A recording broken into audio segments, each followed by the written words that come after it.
As always, what an honor and a pleasure it is to be with you, all of you, during this most exciting time of spiritual growth and expansion on the planet.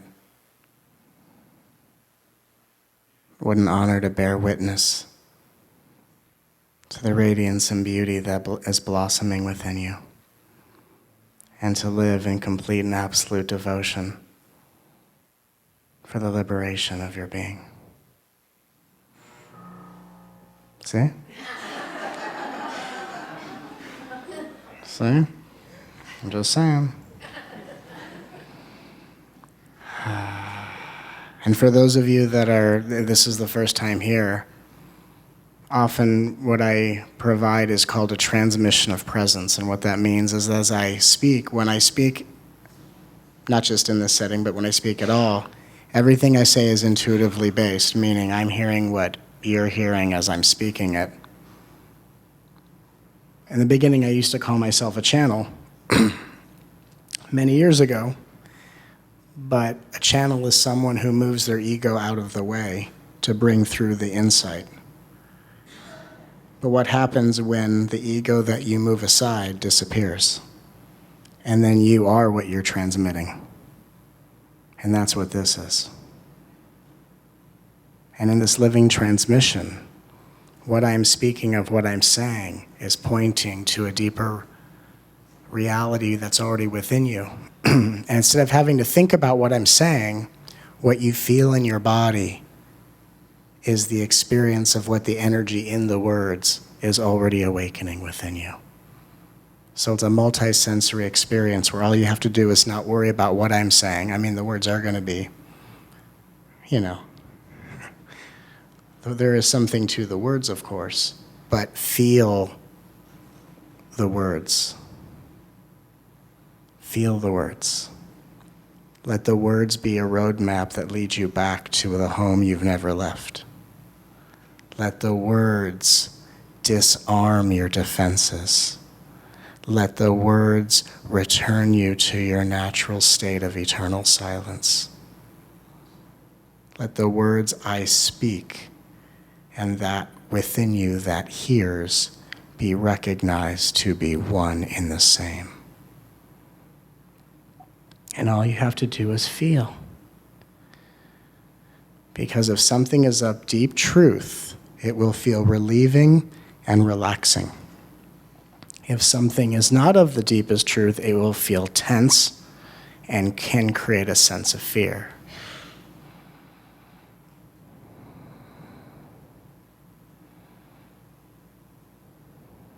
And there are times when someone can transmit a truth that can frighten your ego, that could make you think like, oh, maybe this isn't true.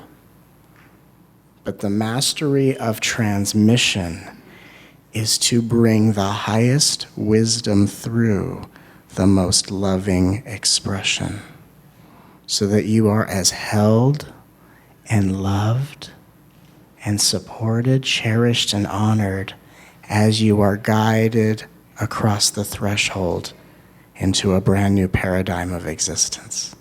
So this doesn't have to be threatening. This doesn't have to be intimidating. This doesn't have to be challenging. This can be relaxing. This can be invigorating. This can be restorative. And all you have to do is simply receive what we have all been brought together to share in. I have been brought here to offer, you've been brought here to receive, and so the party starts. That's how we do this dance.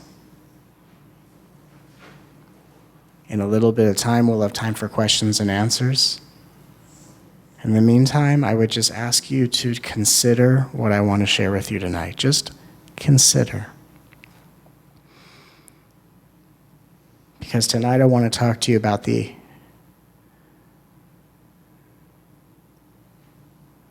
topic that I think is very interesting. The topic is freedom from adversity. When I say freedom of adversity, nearly all of us go, yeah, I'd like to be free of that. Please, give me some of that. Right? The funniest thing is, you can look around on people's faces and they're like, yeah, I want to be free of adversity, whether they've actually stopped to consider if they even are in adversity. So 100% of people want to be free of adversity, even though some of those people aren't even in adverse situations.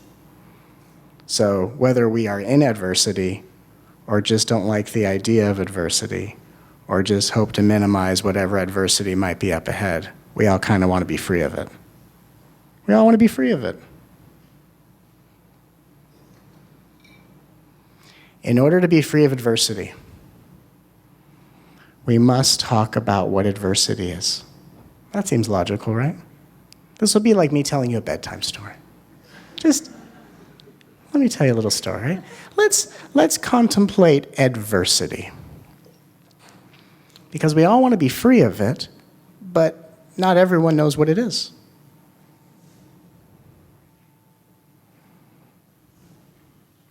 Most of the time, we want to be free of adversity because adversity is basically defined as something I don't like. Something happens, your ego goes, don't like it, and then you want to be free of it. I remember talking to someone about this. I said, oh, it seems like there's some adversity in your life. Yes. And they told me what it was, and I go, oh. I go, why do you want to be free of that? They say, because I don't like it. Okay. Why don't you like it? Because I don't. Oh. You don't like it because you don't. Okay.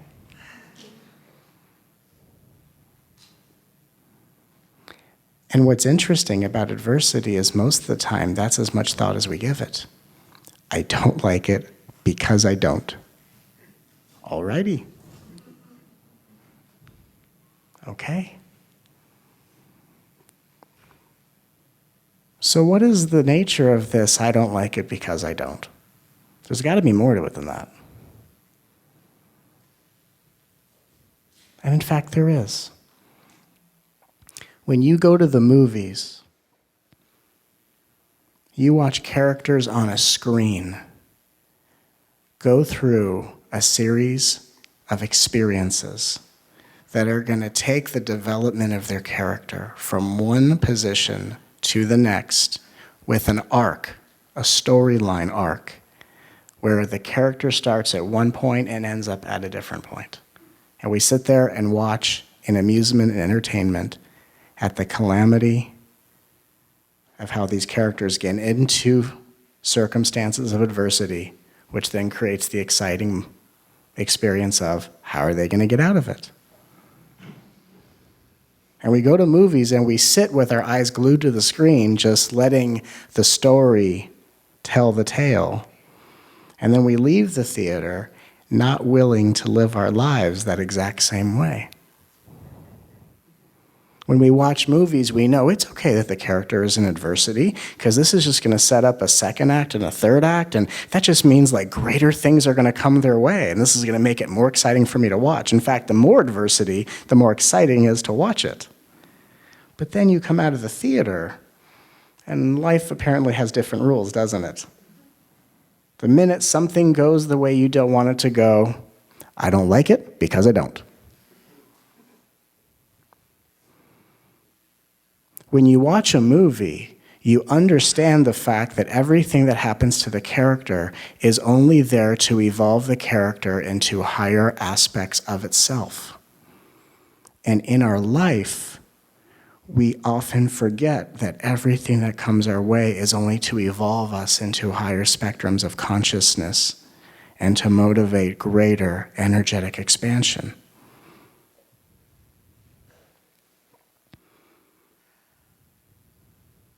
Every single thing that happens to you is to motivate you to survive moments that will make you better than you've ever been before.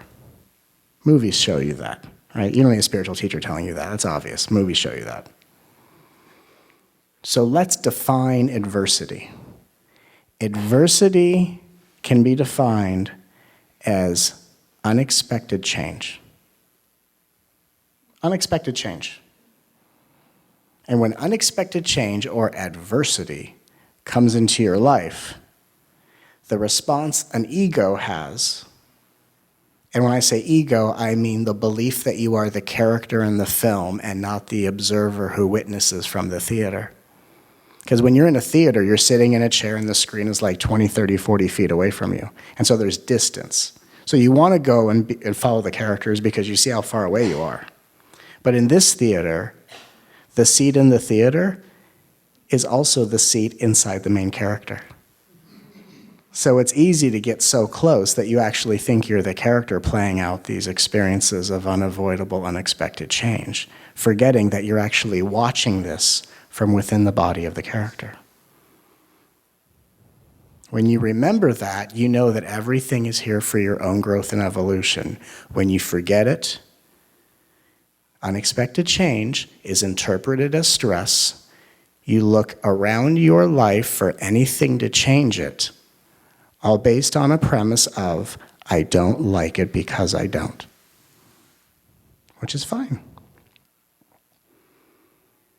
When you think the stress of adversity is because of the changes in your storyline, you are then motivated to change the moving parts of your storyline, thinking when I change these moving parts, then the adversity or the stress is going to dissipate.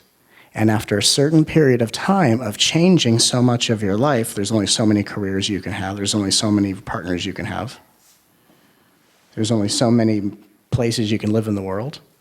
Eventually, you realize that changing the moving parts of your life doesn't change the stress of adversity. It's very interesting if you notice that. You can change all these things, and there's still a lingering stress caused by the adversity of unavoidable change. So let's make this real simple. If the unavoidable change of circumstance is not what causes the stress of what you call adversity, there has to be another reason for it, and there is. Oh boy, is there. And I'm going to share it with you. Probably now.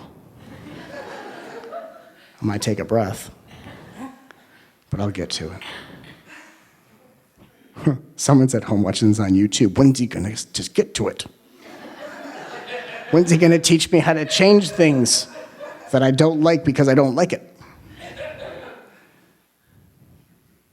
Hilarious.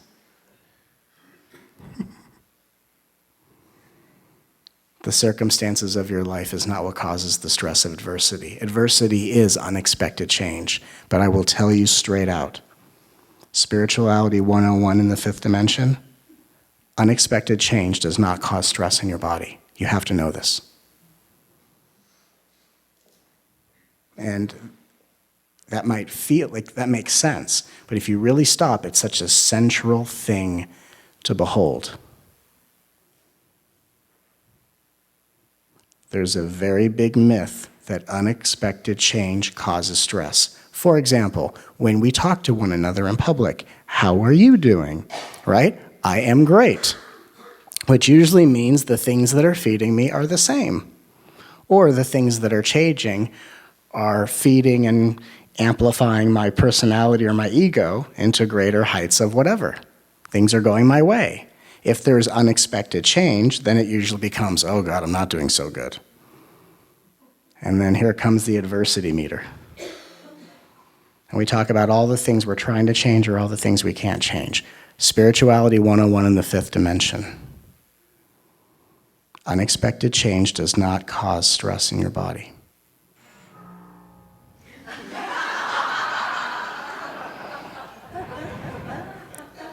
There you go. That was unexpected. None of you look that stressed out. Point taken, huh? Point taken. So because you're residing in the body of the main character, which is also your seat in the theater, it's easy to think that you are the character that you are playing out. And when unexpected change happens, it often makes the character you're portraying into a version of the character that you either are embarrassed to be or are afraid is going to be less redeemable to the other characters around you. So as a way of saying, I don't like what this unexpected change is doing to how this character looks. I don't think it's going to make me look good to other people, and that's going to increase the likelihood that I'm going to be rejected and abandoned, and I don't like that. And so as a moment of rebellion, what we do is we say, this unexpected change makes me not feel like the greatest character in my reality. And as a way of being in odds with the universe, I'm going to care for and love and support this character less as a standoff until life changes this, then I'll let down my guard. So think of this.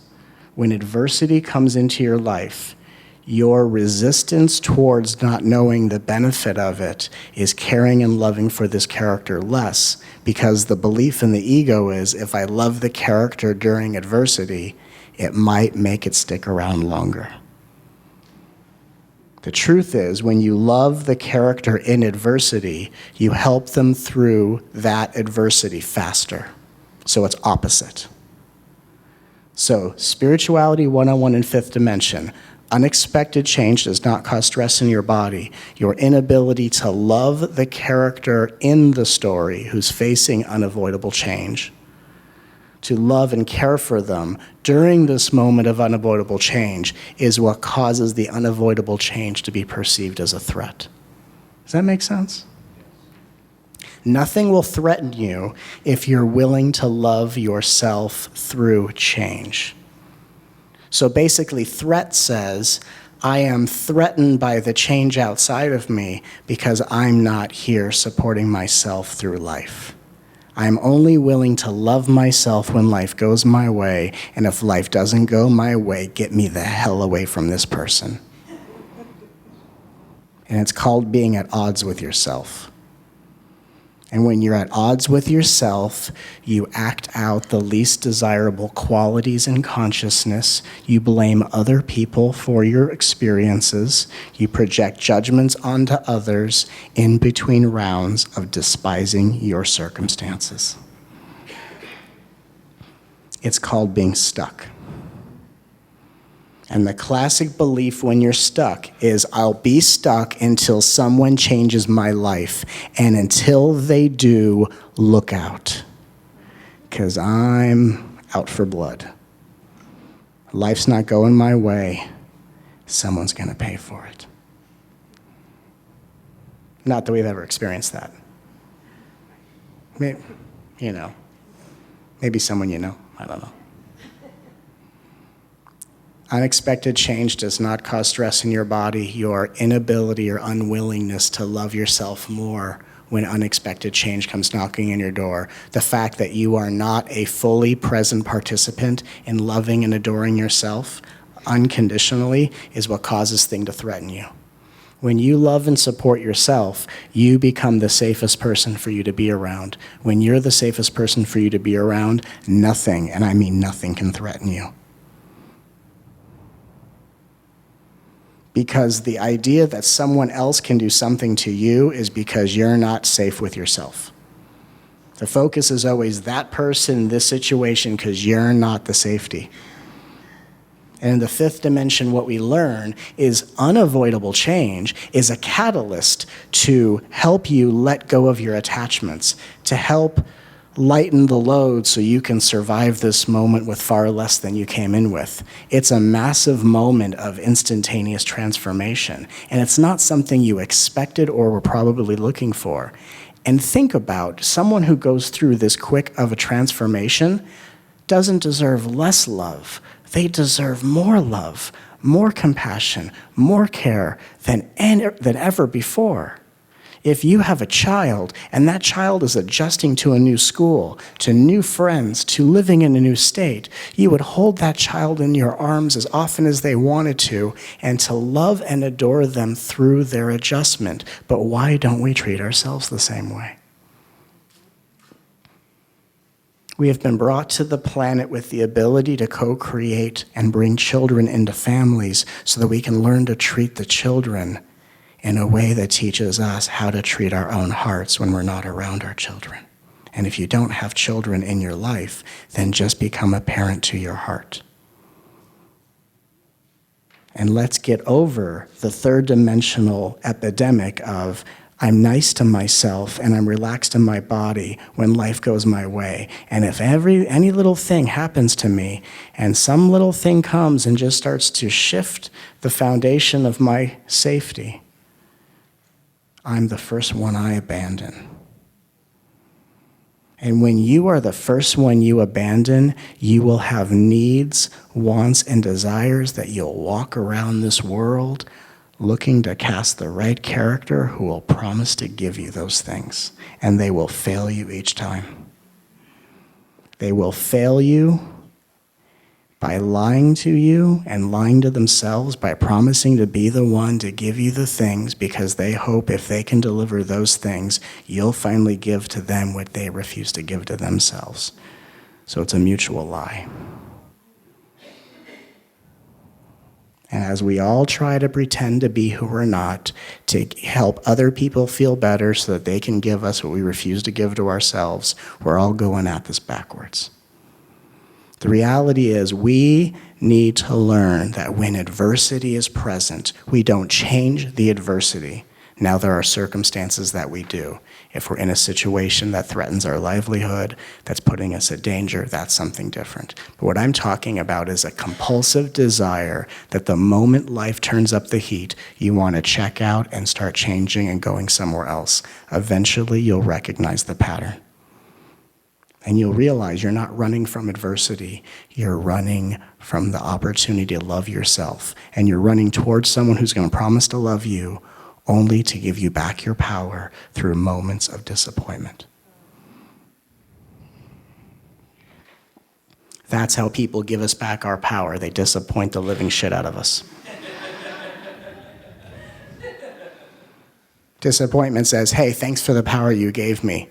I didn't know what to do with it. I said I was going to do all these things for you. I wanted to, because I thought if I could do those things, you'd do these things for me, and it'd be this nice little dance. I don't know what I'm doing. You don't know what you're doing. But we don't need to tell each other that. We're just going to lie and disappoint and have anniversaries.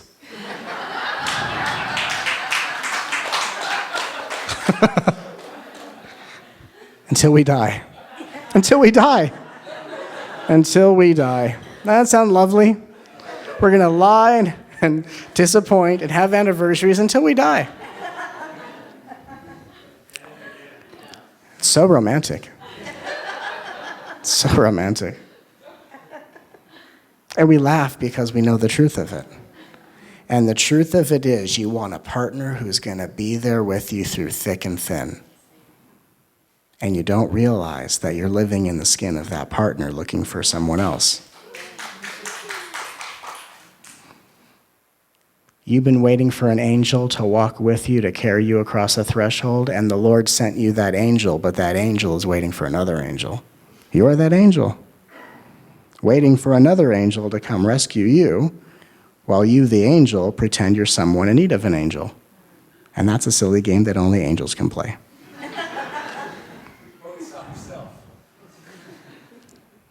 Good way of putting it. Good way of putting it, brother.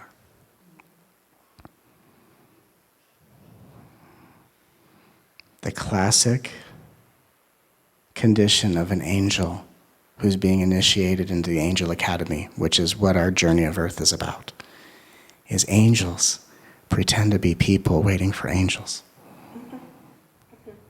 That's how you know an angel. An angel isn't necessarily the most shining light that's there, feeding the hungry, right? An angel is the one who's waiting for an angel to rescue them. And you go, oh, there's an angel. And you look at them and you go, oh, but you're the angel you've been waiting for. And they totally doubt it, and that's how you know how angelic they are.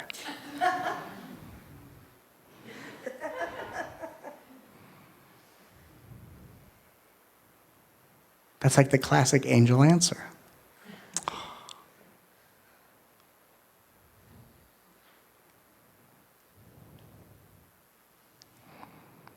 And so instead of putting on a front or a persona where we try to present ourselves as our most desirable version of ourselves, which isn't a bad thing, but when you're trying to present yourself in a certain way, which isn't necessarily the way you are naturally, right? Because who you are naturally doesn't need to be presented, right? You don't need to present yourself if it's who you are, right? It doesn't require presentation, because you are,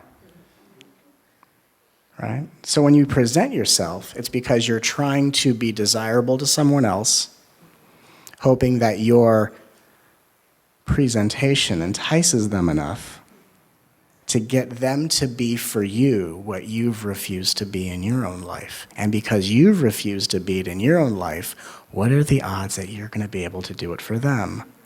0. Oh, angels. Oh, angels. So what do? What we do is we recognize the tendency to define ourselves by the circumstances of our life that are only manifesting to take us from one level of consciousness to the next. We recognize the tendency that if I am being made to appear in my play as a character who seems less desirable or isn't the way I want to be seen, or I don't want to view myself this way, then that means I'm going through a tremendous amount of change, growth is occurring, and that means I deserve more of my love more often. Here's another way of putting it. The more life smashes you and the more you make decisions that you regret means you deserve more love, not less. That's the 5th dimension. Through the eyes of the universe, you act despicably, you deserve more love. Life smashes you to pieces, only to let more love in.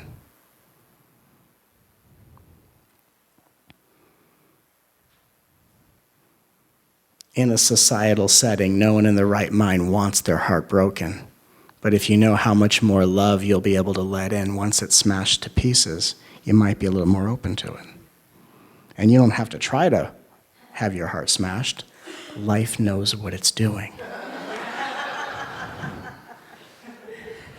Life's got this. You don't have to work at that. Life's got this.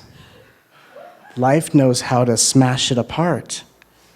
All you have to do is stop chasing the little shards and pieces and stop trying to glue them back together and making a mosaic out of something that's meant to be destroyed.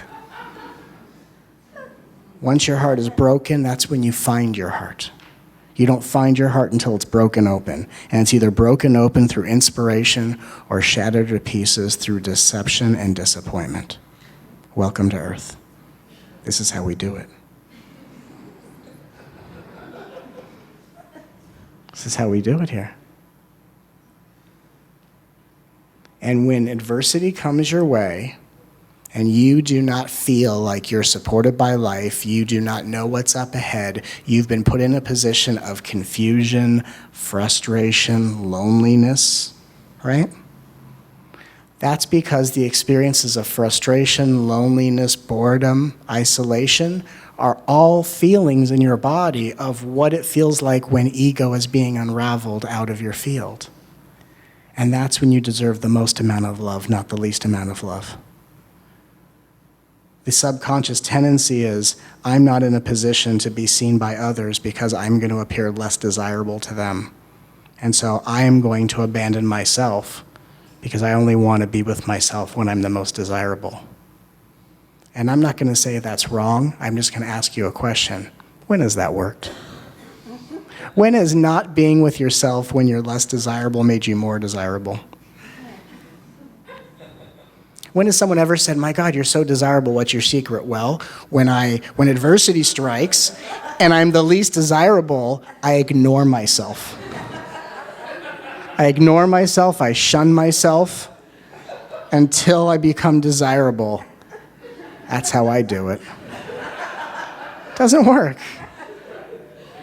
So we have to agree that every step forward is only here to inspire your highest growth, and that means I need to be the one that loves myself more. And when your attention and focus is not on loving yourself more, your imagination thinks, I need some character in my life to do all the things for me that A, I'm not doing for myself, and because I'm not doing it for myself, are going to be the things I won't be able to do for them. More disappointment. So we take a step back and we say, it's okay that unexpected change happens because it's only to inspire your deepest growth. It's okay that you cannot control the terms and conditions of outcome because those have been predetermined before incarnation begins. You can't change the outcome, but you can make choices that determine how you experience and how you feel and the quality of the experience of what's already meant to be. Like in a theater, when you're watching a movie, if you were to say, I'm going to cross my legs and I'm going to breathe a certain way because I think if I keep doing that, these two characters are going to end up together. And then if they end up together, you're going to say, see, it's because I crossed my legs and breathe a certain way. Now that's ridiculous. But how many times in your life do you think, if I do this a certain way, then I'm going to get to this outcome? Same thing. Equally as nuts. And even if it's meant to be that those characters end up together, the ego is just the belief that it was because of my insane behavior that made it that way. But it was already meant to be whether you did nothing or anything. Your choices don't make things happen, just like your choices don't make the movie characters act any which way. That was filmed 2 years ago. You don't control that. An actor on the screen is looking for their car keys. You can see it behind them. You walk up to the screen, go, hey, it's right behind you. They can't hear you. They can't hear you. And then you walk away thinking the actor was ignoring you. God, what an arrogant fool. I was trying to help him. He didn't even take my advice. Because you're talking to a movie screen. But when we're doing it this way, we don't realize we're talking to a movie screen. This is already meant to be. Your choices do not create outcomes. Your choices determine the quality of the movie you're living out. Just because you go to a horror film doesn't mean everyone's going to be horrified. You might sit there and laugh and go, wow, how exhilarating. You might go there and go, look at the special effects. It looks so real. Bravo to the special effects designer. You might go to a comedy expecting to laugh. You might be offended, and you're not laughing. So the movie doesn't guarantee, the genre doesn't guarantee the experience. Your perception guarantees your experience. Your choices don't determine outcome. Your choices determine the quality of your experience as you experience the outcomes that guarantee your growth. The growth is guaranteed, but how you experience it is up to you. Why do we get so freaked out with unexpected change?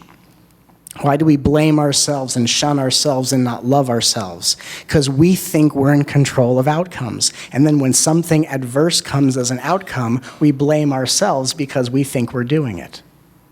Newsflash, you're not. When something good happens, I must have manifested that. Something adverse happens, why did I manifest that?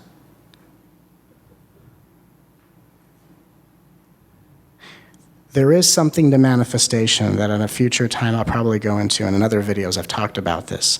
But as far as today's topic is concerned, manifestation for a lot of people in the spiritual journey become a big fat excuse.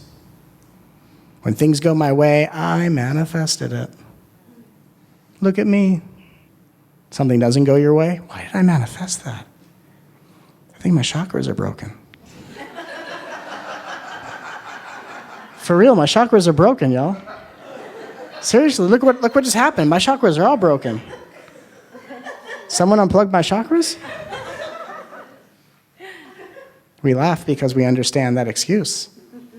Instead, everything is meant to help you grow. Your choices don't determine outcome. Your choices determine the quality of your experience.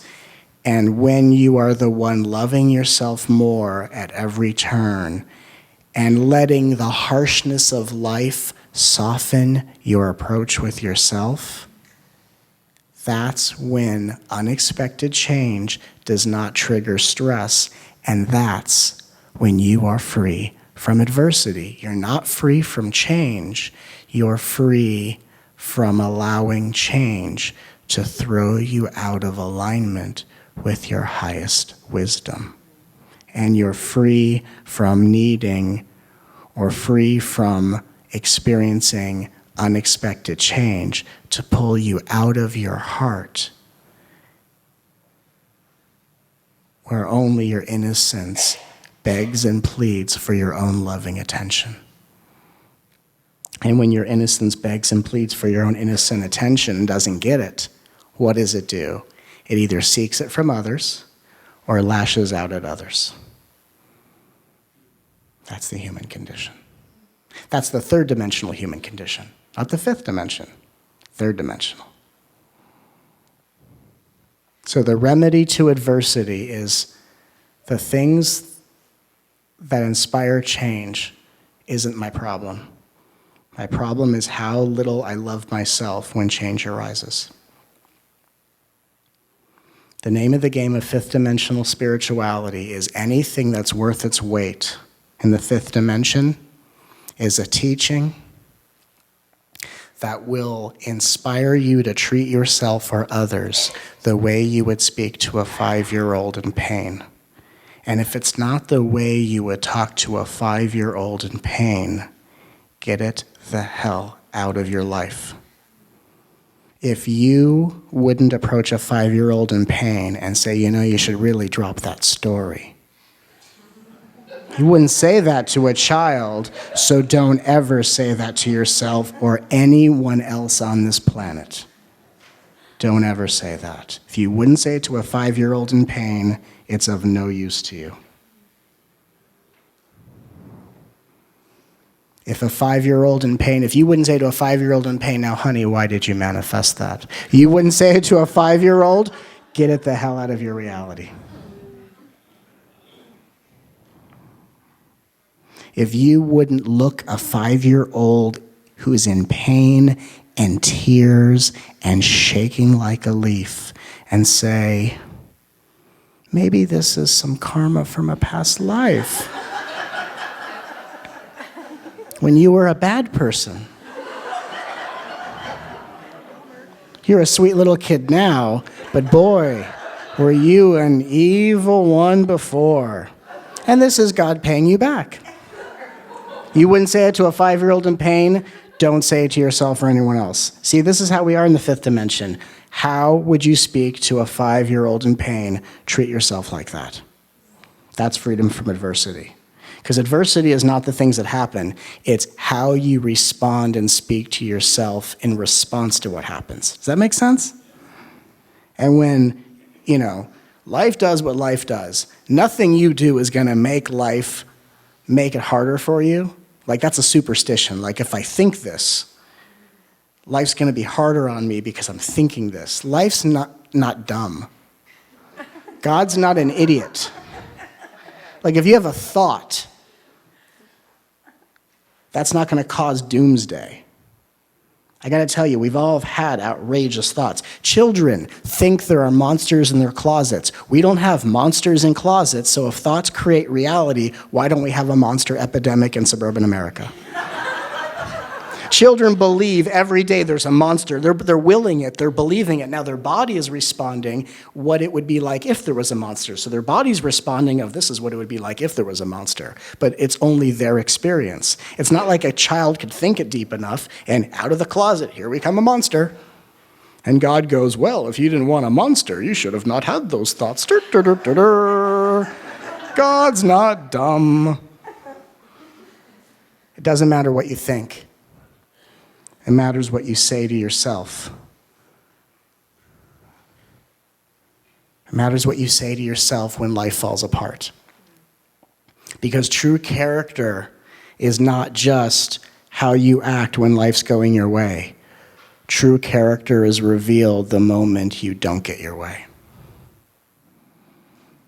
The moment you don't get your way is the moment life says, here's the difference between life's plan for you and your plan for you.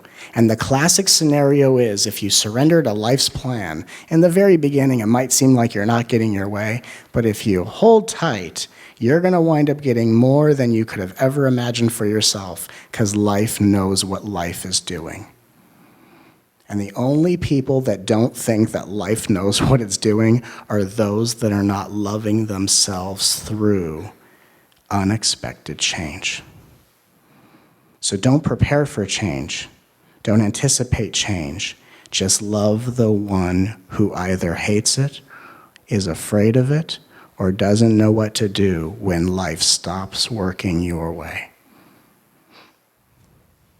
And even if when sending love to your heart, I love you, even if maybe you're not there yet.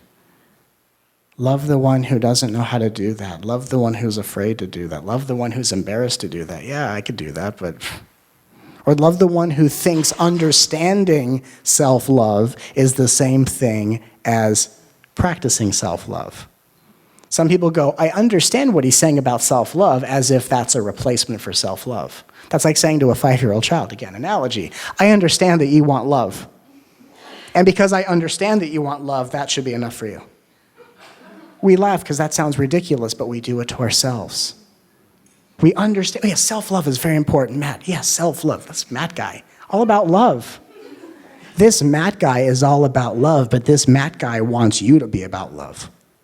That's the love revolution. I want to inspire the love in you to come out and play so that you can love yourself, knowing every time you love your heart, you are transforming every heart in existence, one I love you at a time.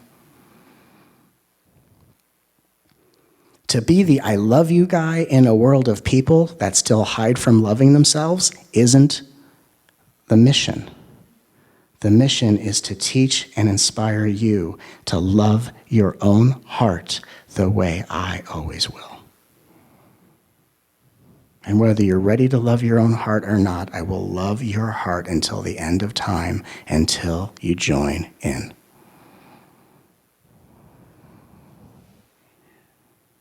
Amen.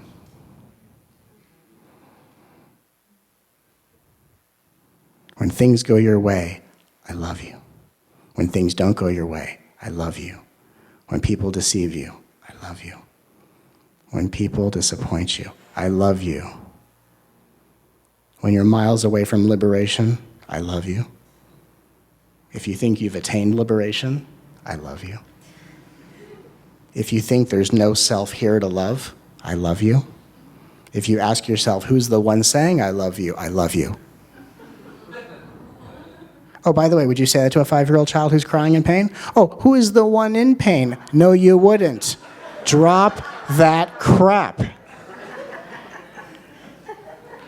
I've had people say that to me, and there's not like there isn't benefit in self-inquiry, but everything has its time and space. And most of the time, it's not relevant. It's not relevant. Because most people can't ask that question and get the insight and drop it. They carry it with them, and it becomes dogmatic and annoying. And it reeks. If you wouldn't say it to a 5-year-old crying in pain, oh, and who is the one in pain? You wouldn't say that. So don't say it to yourself, because it's not going to help.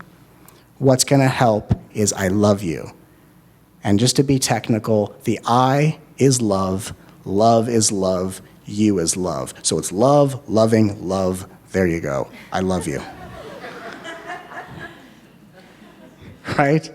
Let's get done with that spiritual nonsense. Love is loving love. I, a name of love. Love, a name of love. You, a name of love. Okay. Just like every sound in existence is God. Everything that's ever happened in life is just God, God, God, God, God. Same thing. Love, love, love. Now we get on to the living practice of no matter how life is going for me, I love myself. No matter how far away I think I am from my ideal reality, I love myself. No matter how much I desire my life to be different, even though it's not going to make me feel different. No matter how much I want other people to give me what I never give to myself. Oh, and newsflash, if you don't give it to yourself, you will never be able to let in what other people want to give you. So even if you find the perfect person who's equipped to give it to you, you'll never be able to let it in until you give it to yourself. Well, that sucks. So you might as well love yourself, so when the perfect person comes along, you can have the perfect relationship. But the perfect relationship isn't based on them. It's based on you being the perfect version of yourself to let in what they have to give you. Love yourself. And set yourself up for that magnificent love affair.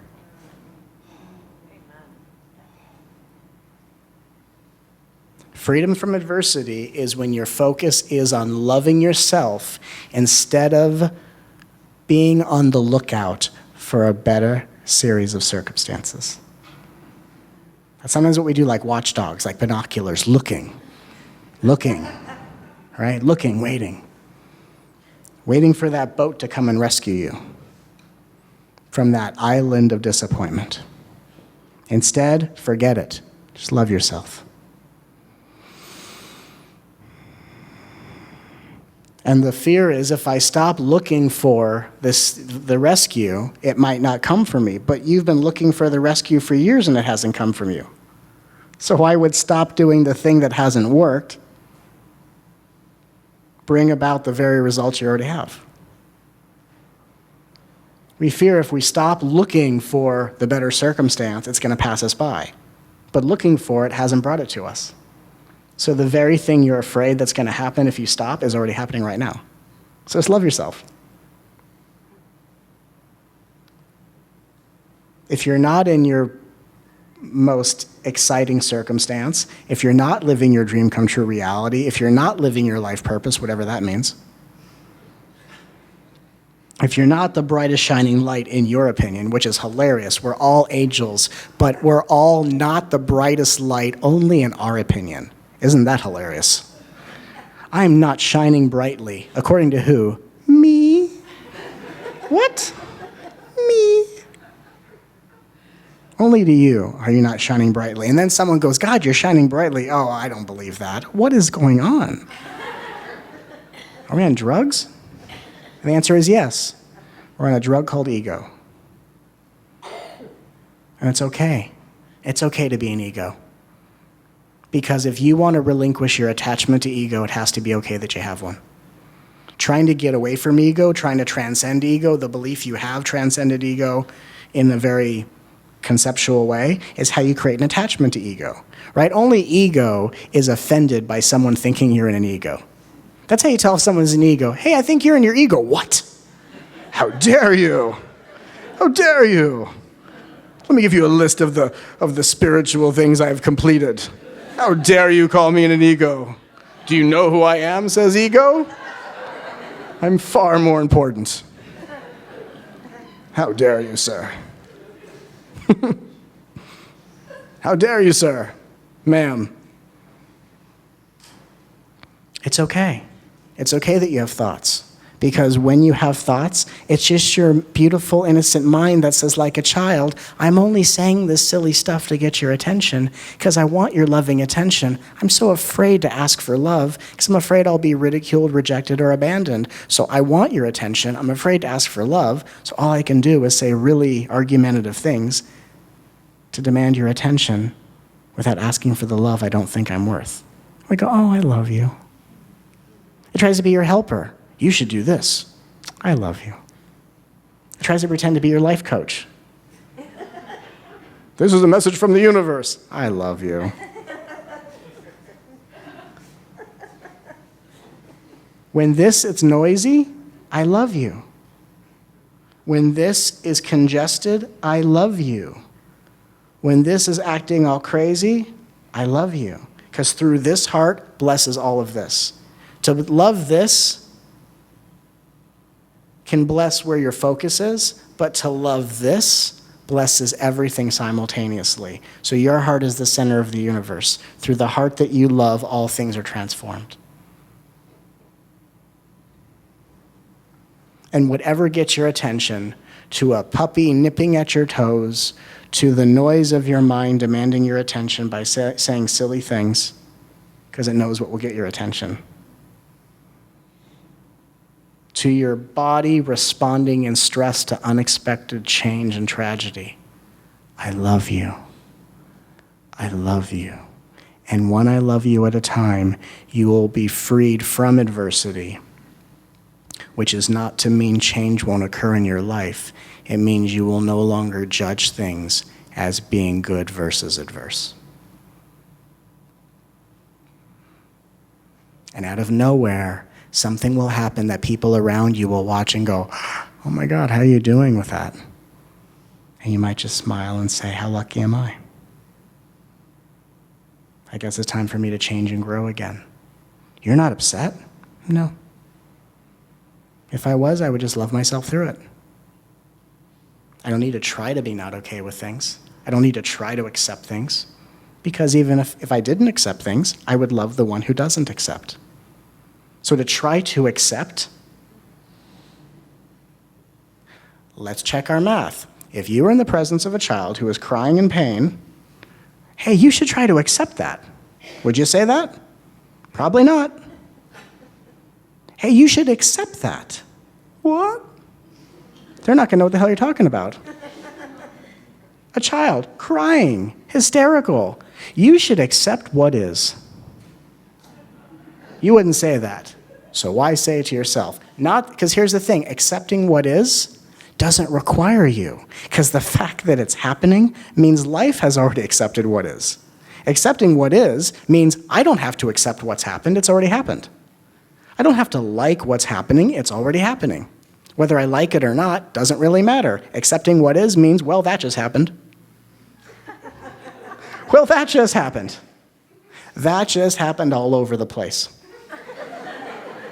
That's what accept what is. Accept what is getting you out of denial, because denial says that didn't happen. And accept what is that happened. I don't like that it happened. I hate that it happened. Seriously, that happened. That's what accept what is. Accept what is isn't I should like this. Think about a child. Children shouldn't like anything. Like, you have a child, something happens, a toy gets taken away from them. What do? They turn around, punch their friend in the face. Now, I'm not saying that's the greatest choice in the world, but that's just the response of the person. That's not looking at the child saying they didn't accept what is. That's their way of accepting what is. Now, it's not the highest form of accepting what is, but when you're 5, you're not going to be of the highest esteem of accepting what is. It's going to be a little primal.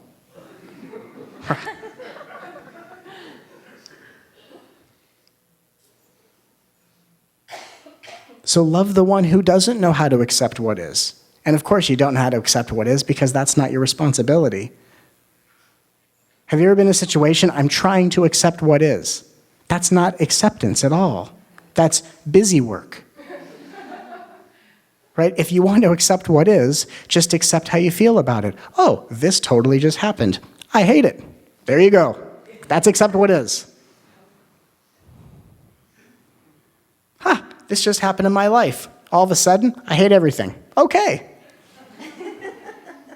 And now that you've admitted how much you hate things, let's love the one who hates. Don't want to love the one who hates. Good, let's love the one who doesn't want to love the one who hates.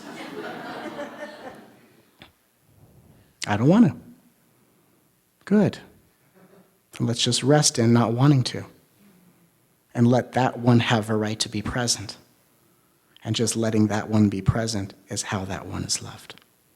And when you allow it to be present like that, you won't act it out.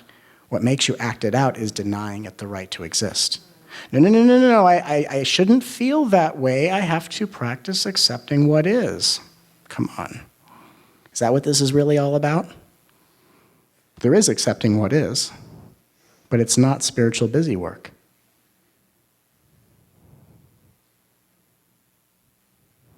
Accepting what is admitting what happens and loving whatever arises in response to what happens.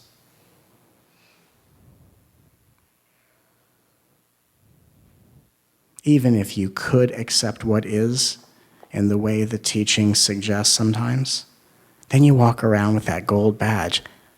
I accepted what is. And then what happens? Then you have a friend who's in adversity. And what advice do you give them? Hey, you should accept what is. I should know. I have a gold medal in it. See this badge right here? I did it right. Now I'm going to tell you how to live your life. Oh, you're not accepting what is? So now you're in adversity, now you're in pain, and now I'm going to tell you you're wrong. Yay, spirituality. Who needs that? No one. We all need love. Love is the new spirituality. That's what the love revolution is. Spirituality is the love revolution. Awaken the love in your heart.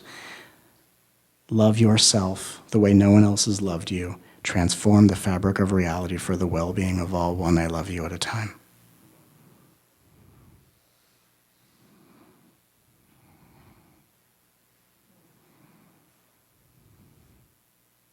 When you're loving your heart, accepting what is already happening. Loving yourself is the celebration of accepting what is. And when you try to accept what is in the absence of loving yourself, it's more monotonous spiritual busy work. And the worst thing that could happen is you think you did it right. And then you have something to share with other people who only need your love.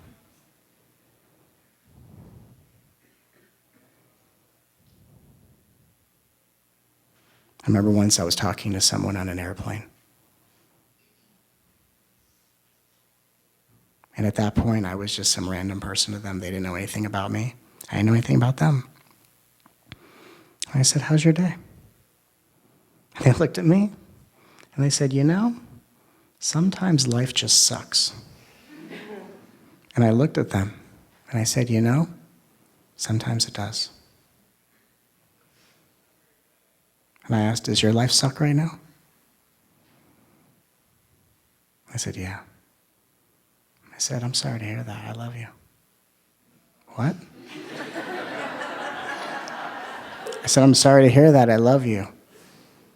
I said, well, you don't really know me. I said, I know, but of all the times in your life, isn't right now where you need the most amount of love? Don't let not knowing me prevent you from receiving the support that you desire.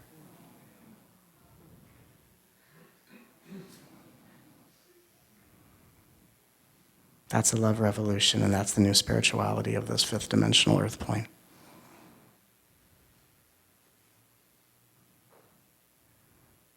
If you wouldn't say it to a 5-year-old child crying in pain, don't say it to yourself.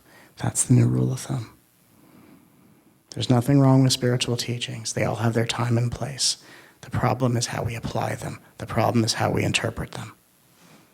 There's only one primary spiritual teaching you can take with you everywhere. I love you.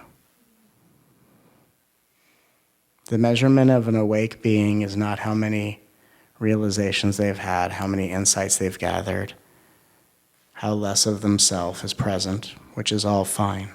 In the end, the benchmark of an awakened being is how freely their love is offered to themselves and how freely their love transforms the world around them. Your inner world doesn't match your outer yet? Well, you should love that heart. And the more you love that heart, the more you send blessings to the world and tell the world and give the world something much more redeemable and lovely to impersonate in front of you. You want the world to act loving towards you and to other people? Then love yourself.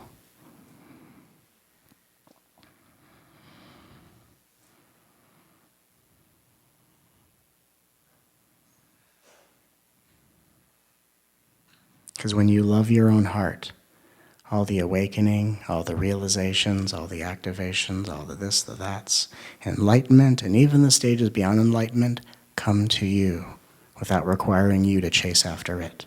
Your job is to surrender your will by loving your heart, by making choices that feel good to your body, and in loving your heart and engaging in the practice of self-care, you tell the universe that you are ready for the activations, awakenings, healings, and transformations that life will do for you. And your only job is to love what arises. And that's why I'm here with you, is to guide you through the journey of loving what arises.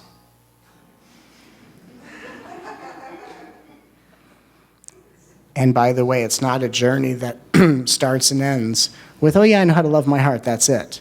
The journey of loving what arises goes through every stage of consciousness. So this isn't where our journey ends, this is where our journey begins. This is where the love revolution begins. We have only just begun. We have only just begun. I assure you of that.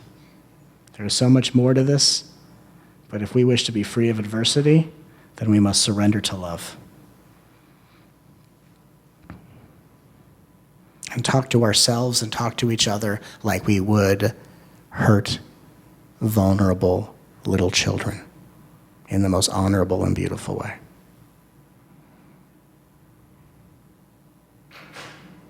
An enlightened being doesn't try to get someone to their side of the fence.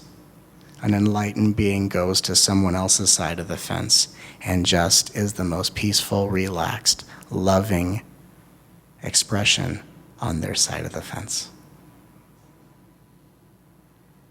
So if your reality doesn't feel worthy of love, I will travel to your side of the fence to love you unconditionally and be the most peaceful, loving expression until you realize your side of the fence isn't so bad at all. And what you'll realize is that your side of the fence is also my side of the fence. It's just a matter of when you're willing to join me in loving you the way I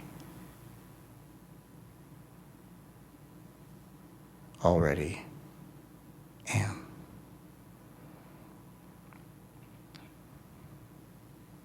Like I said earlier, the success of tonight is that by the end of tonight, after some questions, the success is that you will be as blessed to be in your presence as I am blessed to be in yours.